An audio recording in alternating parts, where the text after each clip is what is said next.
여러분 안녕하세요. 더 밀크의 캐런 닉입니다. 실리콘밸리 혁신 미디어 더 밀크팀이 한 주간 이슈가 된 뉴스를 골라 브리핑 해드립니다.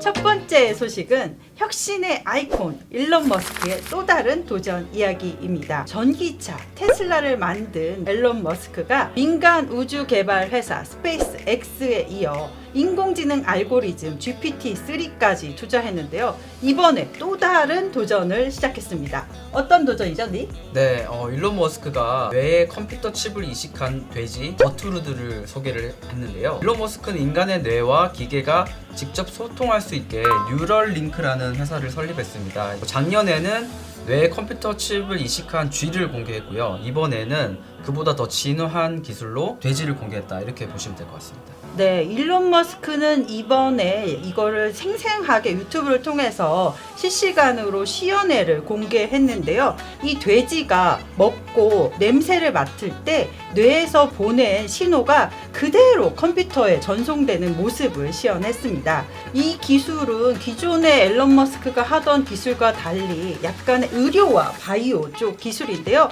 이런 뉴럴링크의 기술이 그러면 본격적인 의료 기술로 전환될까요? 네, 이게 사실 처음에 듣는 분들은 아니 이걸로 뇌 구멍 뚫어서 칩 심어서 뭐 하려고 하는 거야, 뭐 인공지능 인간 만들려고 하나? 그런데 이제 이번에 발표한 내용을 보면 좀 의료 쪽에 포커스를 맞춘 것 같습니다. 예를 들어서 이제 뇌나 척수 손상이 있으신 분들, 그래서 이제 선천적 결함이 있거나 이런 분들이 이 뇌 칩을 이식을 해서 움직임이나 감지 능력을 상실했던 분들이 활용할 수 있게 한다는 계획입니다. 이 시연 장소에서 일론 머스크가 한 말이 손상된 부분을 이 칩을 통해서 대신해서 복원할 수 있을 것이다, 이런 예측을 하고 있습니다. 그 해당 기술이 직접적인 뇌와 컴퓨터 통신 그 외에도 뭐 핏빛이나 애플워치 이런 웨어러블 기기처럼 사람의 체온, 혈압, 움직임 이런 거를 심장마비나 뇌졸중 이런 질병까지 경고할 수 있는 건강 데이터를 측정할 수 있다고 밝혔습니다. 네, 정말 이 기술이 상용화된다면 혁신적일 것 같은데요. 근데 아까도 말씀드렸지만 이렇게 뇌에 구멍을 직접 뚫는 뉴럴링크의 그런 기술이 위험하다는 정말 목소리가 많습니다. 네, 일론 머스크는 이거를 뭐 라식 수술이랑 비슷할 거다 이렇게 얘기도 했다고 하더라고요. 왜냐면은 사실 눈에도 레이저를 수술한다는 게 되게 위험하게 느껴지는데 지금은 다 누구나 하는 이제 수술이 되는 그런 것처럼 정말로 뇌에 구멍 뚫는 게 지금 들으면 엄청 무섭게 들리지만 결과적으로는 뭐 라식 수술처럼 할 수 있다. 그런데 물론 뭐 우려는 있는 게 사실이에요. 뭐 경쟁사들이 특히 그런 얘기를 많이 하는데 이런 침습형 기술은 감염, 염증, 전극 위치 조정을 위한 후속 수술이 포함이 되기 때문에 안전성과 건강에 대한 위험이 있다고 하고요. 사실 또 배터리 문제도 있거든요. 배터리가 뭐 얼만큼 지속될 수 있느냐 그런 문제도 있어서 우려가 있는 건 사실입니다. 혁신의 아이콘 일론 머스크가 추진하는 새로운 도전 어떻게 될지 계속해서 지켜보도록 하겠습니다.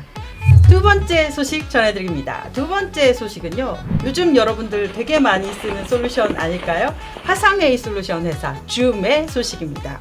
줌이 31일 깜짝 실적을 발표했죠? 네, 한국 시간으로 9월 1일 아침에 2분기 실적을 발표를 했는데요. 성과가 엄청났습니다. 뭐 매출이 작년 2분기보다 거의 뭐 5배 가까이 늘어났습니다. 엄청나네요. 355% 증가했고요. 주당 순이익도 월가 예측치가 있었는데 그거를 2배 이상 넘겼고요. 주가도 많이 올랐을 것 같은데요. 주가의 흐름은 어땠나요? 네, 이게 뭐 실적이 좋다 보니까 하루 만에 주가가 40% 정도 올랐습니다. 호실적이 그대로 주가에 반영돼서 뭐 40% 넘게 올라버린 거죠, 하루 만에. 네, 사실 코로나 팬데믹으로 줌의 화상회의 솔루션을 사용하는 기업이 정말 급증하고 있는데요. 사실 더 밀크도 매일같이 줌을 여러 번 쓰고 있죠. 저희는 또 네. 본사가 미국에 있다 보니까 줌으로 항상 회의를 하고 있습니다. 네, 더 밀크를 비롯해서 세계적인 석유 회사인 엑손모빌, 글로벌 게임 회사인 블리자드, 기업용 업무 매뉴얼 자동화 서비스 업체인 서비스나우 등도 모두 다 줌의 고객입니다. 네, 맞습니다. 작년 2분기 대비 고객 수도 458%나 증가를 했거든요. 그래서 올해 초만 해도 줌의 주가가 한 68달러 정도였어요. 그런데 지금은 450달러 이상이 됐습니다. 근데 더 놀라웠던 거는요, 사실 예전에 정말 가고 싶은 회사 1위가 어떤 회사였는지 아세요? IBM이었습니다. 그런데 줌의 시가총액이 IBM을 넘어섰다는 놀라운 소식을 들었는데요. 네, 현재 시가총액이 1291억 달러, 약 한 153조 원 정도 되는 걸로 나오는데요. IBM이 한 1099억 달러 달러, 한 130조 원대 머물고 있습니다. 코로나 시대가 되면서 비대면 업무 환경이 일상화되고 그러다 보니까 IT 대표 기업도 좀 세대 교체가 되고 있지 않나 뭐 이런 평가가 나오고 있습니다. 사실은 올해 초에 코로나 팬데믹으로 많은 사람들이 원격 근무를 하고 온라인 수업을 하면서 줌을 막 폭발적으로 사용하기 시작했는데요. 그때 줌은 한 번은 위기를 겪었습니다. 줌에 누군가 온라인 수업을 하는데 모르는 낯선 사람이 들어와서 음란 동영상을 틀고 이런 일이 발생을 했습니다. 이런 보안 문제 때문에 사실 줌이 위기를 겪었었는데 네. 그런 걸 잘 돌파한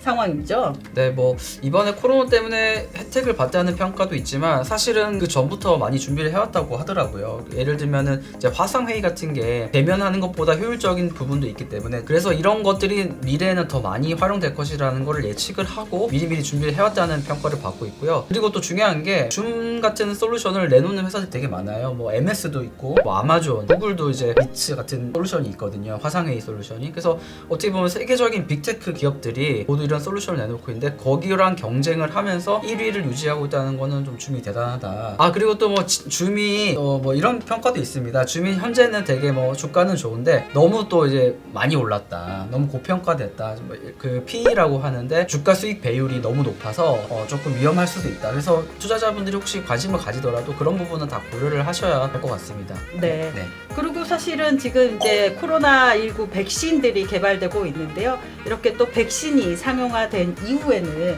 물론 원격 회의나 이런 것들에 익숙해져 있지만 또 다시 이 사람의 심리상 접촉을 원하잖아요. 맞습니다. 그렇기 때문에 그때 다시 줌의 실적이 약간은 지금보다는 떨어질 수 있는 가능성도 있기 때문에 그에 대한 염두도 해두셔야 되겠습니다. 오늘 더 밀크 팩토리 2가지 소식을 전해드렸습니다. 다음 시간에 또 만나뵙도록 하겠습니다. 감사합니다.